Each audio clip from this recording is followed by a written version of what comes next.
Hello दोस्तों, नमस्कार। मैं हूं doctor Rashmi, MEd gold medalist, NET qualify. एक बार फिर से मेरे चैनल एजुकेशन विद रश्मि में आप सबका स्वागत है। दोस्तों, आपका जो इंटेलिजेंस का टॉपिक चल रहा था उसमें हम बात कर रहे थे मेजरमेंट ऑफ इंटेलिजेंस की। तो अगर आपने इससे पहले के पुराने वीडियो नहीं देखे हैं तो पहले आप उनको देखें जाकर, क्योंकि आज हम जिस पर बात करने वाले हैं वो है बुद्धि परीक्षण के प्रकार। टॉपिक इंपॉर्टेंट है, क्वेश्चनिंग होती है एग्जाम में, और इसमें समझने की भी चीजें हैं और इसमें याद करने की भी इस टॉपिक में चीजें हैं। तो सबसे पहले हम हमारा आज का टॉपिक है बुद्धि परीक्षण के प्रकार।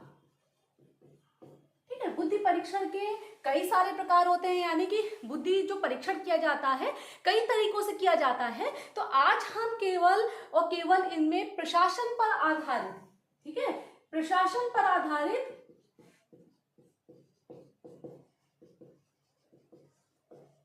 जो बुद्धि परीक्षण के प्रकार हैं उसमें पहला है प्रशासन पर आधारित।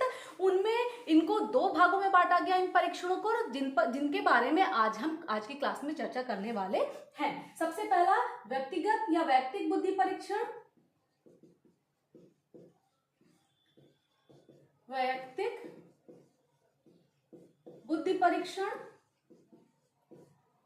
और दूसरा है सामूहिक बुद्धि परीक्षण, सामूहिक बुद्धि परीक्षण।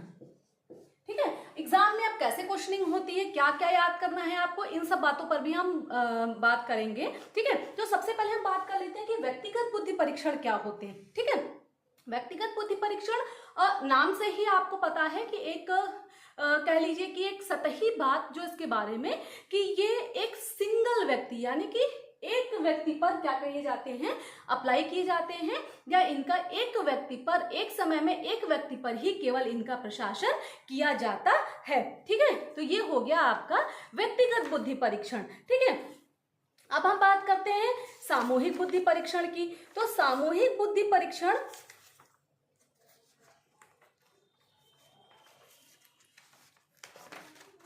सामूहिक बुद्धि परीक्षण क्या है कि एक ही समय में एक परीक्षण सामूहिक रूप से यानी एक समूह पर उसको अप्लाई किया जाता है या एक समूह पर उसको प्रशासित किया जाता है। ठीक है, ये इतनी सतही बात है क्योंकि इतना ही इसके बारे में आपका जानना कि हाँ इतना ही, क्योंकि इससे एग्जाम में इस तरीके की कोई सैद्धांतिक क्वेश्चनिंग नहीं होती है। ठीक है, फिर अब हम बात करते हैं कि जो व्यक्तिगत बुद्धि परीक्षण होते हैं कुछ इनकी मेरिट्स के बारे में या फिर इनके जो कुछ कह लीजिए कि गुण के बारे में बात करते हैं। तो सबसे पहला तो इसका जो गुण हमने क्या बताया कि व्यक्तिगत जो बुद्धि परीक्षण होता है वो एक समय में एक ही व्यक्ति पर प्रशासित किया जाता है या फिर अप्लाई किया जाता है।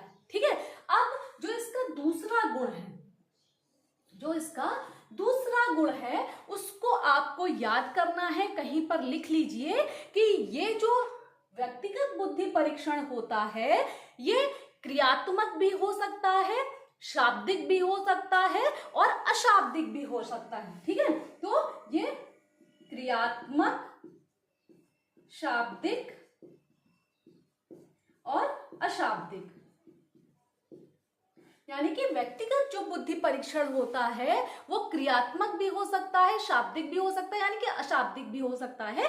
तीनों में से किसी भी तरीके का हो सकता है। ठीक है, अब व्यक्तिगत जो बुद्धि परीक्षण होते हैं यानी कि कोई इंडिविजुअल अगर टेस्ट हम अप्लाई करें किसी व्यक्ति पर तो ज्यादातर चांसेस रहते हैं कि चिकित्सा के क्षेत्र में, मान लीजिए कि कोई किसी को बीमारी है और ऐसी बीमारी है कि वो पब्लिकली उसको नहीं शेयर कर सकता है, तो डॉक्टर या फिर जो भी आपके कह लीजिए कि जो निर्देशन दे रहे होते हैं, जो गाइडेंस दे रहे होते हैं उस व्यक्ति को, बीमार व्यक्ति को, मरीज को, वो क्या करते हैं पर्सनली उस पर इसको प्रशासित करते हैं ताकि वो अपनी झिझक को हटाकर वो सारी समस्याओं को आसानी से डॉक्टर को बता सके। तो चिकित्सा और निर्देशन के क्षेत्र में दोनों जगह इसका प्रयोग होता है। ठीक है, फिर तीसरा कि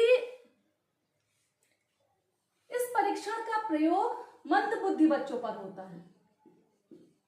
ठीक है, मंद बुद्धि बच्चों पर, ठीक है। सामान्य बच्चों पर भी कह लीजिए कि होता है, लेकिन मंद बुद्धि बच्चों पर इसका प्रयोग ज्यादा होता है। अब उसका कारण क्या है कि सामान्य बच्चे तो समूह में आपने कुछ कहा, कुछ समझाया, कुछ उनको दिया, कुछ लिखने के लिए बताया, तो वो सब कर लेते हैं। लेकिन जो थोड़े से मंद बुद्धि बच्चे होते हैं, वो आपकी बात को समूह के बजाय अकेले में बहुत अच्छे से समझते हैं।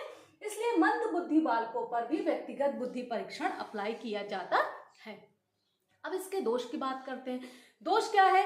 अब एक एक व्यक्ति पर अगर आप परीक्षण करने लगेंगे, समय और धन दोनों का बहुत ज्यादा क्या होता है, व्यय होता है। और साथ में इसमें अंकन में कठिनाइयां आती हैं, इनमें मानकीकरण में कठिनाइयां आती हैं। तो इस तरीके से ये इसकी डिमेरिट्स होती हैं। उसी तरीके से सामूहिक बुद्धि परीक्षण की अगर बात की जाए, तो सामूहिक जो बुद्धि परीक्षण होता है, बात बता चुके हैं यहाँ पर आपको कि एक समय में एक से अधिक व्यक्तियों पर यानी समूह पर, ठीक है, किसी भी समूह पर ये क्या किया जाता है, अप्लाई किया जाता है। और जब ज्यादा लोगों पर एक साथ अप्लाई किया जाता है तो क्या होता है कि इसमें जो लगने वाला जो समय होता है, धन होता है और श्रम होता है, वो क्या हो जाता है, कम हो जाता है। उसकी क्या होती है, बचत हो जाती है और इसको आसानी से अप्लाई किया जा सकता है, ठीक है। लेकिन अगर बात करें विश्वसनीयता और वैधता के मामले में बात की जाए, तो इसकी विश्वसनीयता वैधता ज्यादा होती है और सामूहिक बुद्धि परीक्षण की विश्वसनीयता और वैधता कम होती है, ठीक है। अब कुछ जो ऐसे परीक्षण हैं जिनके नाम एग्जाम में पूछे जाते हैं, उनको आप नोट कर लीजिए। तो व्यक्तिगत बुद्धि परीक्षण, व्यक्तिगत बुद्धि परीक्षण में सबसे पहले बिने साइमन टेस्ट, बिने साइमन टेस्ट या परीक्षण, ये वाला जो पोर्शन है ये एग्जाम में पूछा जाता है, मोस्ट इंपॉर्टेंट है। इसको बिल्कुल रट लीजिए कि कई सारे टेस्ट के नाम दिए होंगे ABCD करके, और उसमें क्या आपसे पूछा जाएगा कि इनमें व्यक्तिगत बुद्धि परीक्षण कौन सा है, ठीक है। इस तरीके की क्वेश्चनिंग होती है। या फिर व्यक्तिगत शाब्दिक बुद्धि परीक्षण कौन सा है, क्योंकि व्यक्तिगत अशाब्दिक बुद्धि परीक्षण कौन सा है। दूसरा टर्मन स्टैनफोर्ड परीक्षण, ठीक है। आगे वेशलर वेलेव्यू परीक्षण,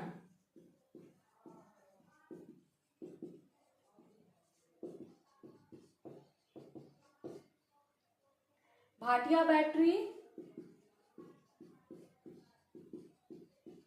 ठीक है। अब यहाँ पर एक नया परीक्षण चल रहा था, अभी बात आ गई बैटरी की। क्योंकि यहाँ पर केवल आज की क्लास में इनके नाम ही आपको बताए जाएंगे और फिर इनका एक एक टेस्ट का, एक एक परीक्षण का एक्सप्लेनेशन भी बता दूंगी, क्योंकि एग्जाम में पूछा जाता है। अभी यहाँ से तो ये केवल और केवल क्या क्लियर हो रहा है कि ये एक व्यक्तिगत बुद्धि परीक्षण है। व्यक्तिगत के साथ ये शाब्दिक है या अशाब्दिक है, और इनका प्रशासन या किन व्यक्तियों पर किया जाता है, या फिर इनका निर्माण क्यों किया गया, ये क्वेश्चनिंग भी एग्जाम में होती है। तो थोड़ी सी जो इम्पोर्टेंट सी बात है, वो भी जल्दी वो भी आपको अगले क्लास, आने वाली क्लासेस में बता दी जाएगी। तभी वहां पर हम चर्चा करेंगे किसकी, बैटरी के बारे में, ठीक है। तो ये आपके 4 हो गए व्यक्तिगत बुद्धि परीक्षण, ठीक है। अब हम बात करेंगे सामूहिक बुद्धि परीक्षण की। चारों के नाम बिल्कुल रट लीजिए, याद कर लीजिए, बहुत इंपॉर्टेंट है ये एग्जाम के दृष्टिकोण से। अब हम बात करने वाले हैं सामूहिक बुद्धि परीक्षण की, ठीक है। सामूहिक बुद्धि परीक्षण में आता है आर्मी अल्फा। अल्फा बहुत पूछा जाता है, ठीक है, बिल्कुल रट लीजिए। सामूहिक बुद्धि परीक्षण है, ठीक है। इसका निर्माण किस लिए किया गया था, ये भी आगे बात होगी कि आर्मी सामान्य वर्गीकरण, आर्मी सामान्य वर्गीकरण, ठीक है। और टर्मन मानसिक योग्यता समूह परीक्षण, टर्मन मानसिक योग्यता कभी कभी योग्यता केवल, और यहाँ पर क्या दे देते हैं, परीक्षण दे देते हैं। क्योंकि यहाँ पर समूह परीक्षण भी साथ में दिया है, तो आप जान जाएंगे कि ये सामूहिक बुद्धि परीक्षण है, समूह परीक्षण। ठीक है, ये 3 नाम याद कर लीजिए, किसमें, सामूहिक बुद्धि परीक्षण में नाम याद कर लीजिए। ठीक है, तो इस तरीके से आज की जो क्लास है उसमें इंपॉर्टेंट टॉपिक है कि बुद्धि परीक्षण के जो वैसे प्रकार तो 3 तरीके के होते हैं, 2 के बारे में हम कल बात करेंगे, वो ज्यादा बड़े नहीं, छोटे छोटे हैं। प्रशासन पर आधारित व्यक्तिगत बुद्धि परीक्षण और सामूहिक बुद्धि परीक्षण, और दोनों के जितने परीक्षण के नाम बताए हैं, 4 उसमें और 3 इसमें, सारे नाम याद कर लीजिए अच्छे से, एग्जाम के दृष्टिकोण से ये इंपॉर्टेंट है। ठीक है, अब कभी कभी व्यक्तिगत और सामूहिक बुद्धि परीक्षणों में अंतर की बात आ जाती है। मान लीजिए कोई क्वेश्चन ऐसा आया कि कई सारे उसमें पॉइंट दे देते हैं, ठीक है, और कौन सा व्यक्तिगत बुद्धि परीक्षण के बारे में सही है या फिर कौन सा सामूहिक बुद्धि परीक्षण के बारे में सही है, उसमें 5, 6, 7 A B C D E F G H इस तरीके से उसको आपको क्या करना होता है, उसमें से ढूंढना होता है। तो सबसे पहले बात करते हैं व्यक्तिगत बुद्धि परीक्षण की। अगर अंतर की बात की जाए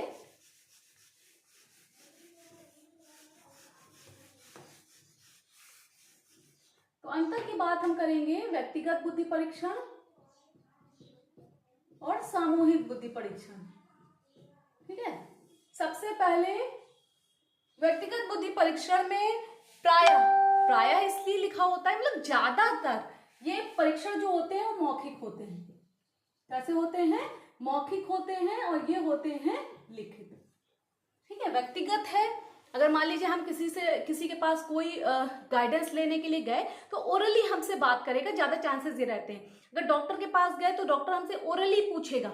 ये जब समूह में बात होती है तो आप ओरली बात नहीं कर सकते, वहां पर आप लिखित में, यानी कि कोई क्वेश्चनर तैयार करेंगे या फिर कोई इस तरीके का पेपर देंगे जिस पर व्यक्ति क्या करेगा, अपनी बात लिखेगा। अब समय सीमा निश्चित नहीं, समय सीमा निश्चित नहीं होती, वो इसमें निश्चित होती है। मान लीजिए कि कोई परीक्षण अप्लाई किया जाता है, आपको बता दिया जाएगा आपके पास 15 मिनट का टाइम है, 20 मिनट का टाइम है या 1 घंटे का टाइम है। यहाँ पर व्यक्ति की समस्या के आधार पर क्वेश्चनिंग होती रहेगी, और कितने समय में होगी और खत्म कब होगी इसकी कोई सीमा निर्धारित नहीं है। ठीक है, ये कम आयु के बच्चों के लिए है। कम आयु यानी कि बच्चे ज्यादा पढ़ लिख नहीं पाते हैं, उनसे मौखिक या ओरल में बात की जाती है। ठीक है, ये थोड़े से बड़े बच्चों के लिए, इनसे जो थोड़ा सा परिपक्व होते हैं, ठीक है, उनके लिए होता है सामूहिक बुद्धि परीक्षण। यानी चूंकि ये लिखित है तो जो लिखना और पढ़ना जानता होगा वही, उसी के ऊपर इसको अप्लाई किया जा सकता है। ठीक है, इसको हम अशिक्षित बच्चों पर भी प्रयोग कर सकते हैं, और इसको अशिक्षित पर नहीं कर सकते, क्योंकि ये क्या है, लिखित परीक्षण है। ठीक है, फिर इनका प्रशासन कठिन होता है।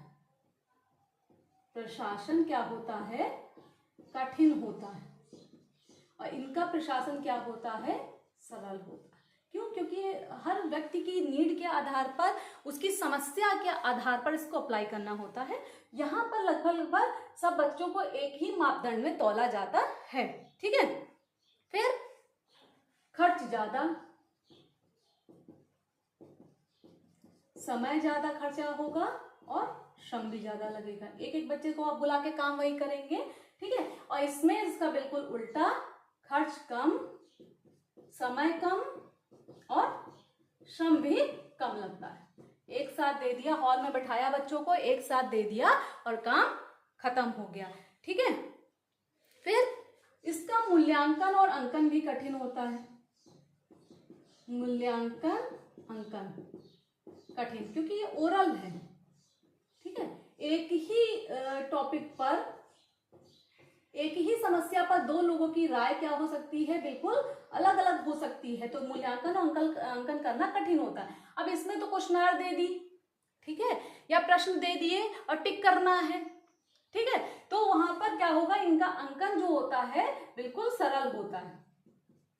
यानी कि आपने नियमावली पहले से नियम बना लिए कि आपको इंस्ट्रक्शन दे दिए बच्चों को कि इन प्रश्नों के उत्तर देने हैं और ABCD में से जो सही लगे उसका आपको आंसर देना है।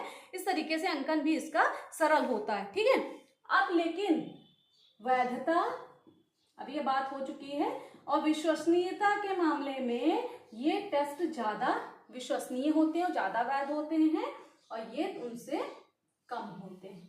ठीक है, फिर लास्ट में बात करते हैं, इनमें वस्तुनिष्ठता की कमी पाई जाती है। क्वेश्चन एग्जाम में पूछा जाता है।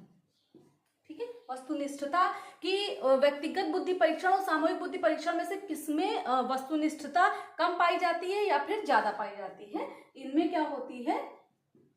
ज्यादा होती है। क्यों? क्योंकि ऑब्जेक्टिव क्वेश्चन होते हैं, सब टिक करते हो, चूंकि यहाँ पर सब्जेक्टिविटी होती है इसलिए इसमें वस्तुनिष्ठता कम पाई जाती है। ठीक है, सब्जेक्टिविटी में कहा कि हम अपने एक ही टॉपिक पर दो लोगों की अलग विचार हो सकते हैं। ठीक है, एक बोलेगा ग्लास आधा भरा है, दूसरा बोलेगा आधा खाली है। ठीक है, और यहाँ पर जो ऑप्शन दिए हुए हैं और जो उन्हीं के आधार पर काम करना होता है।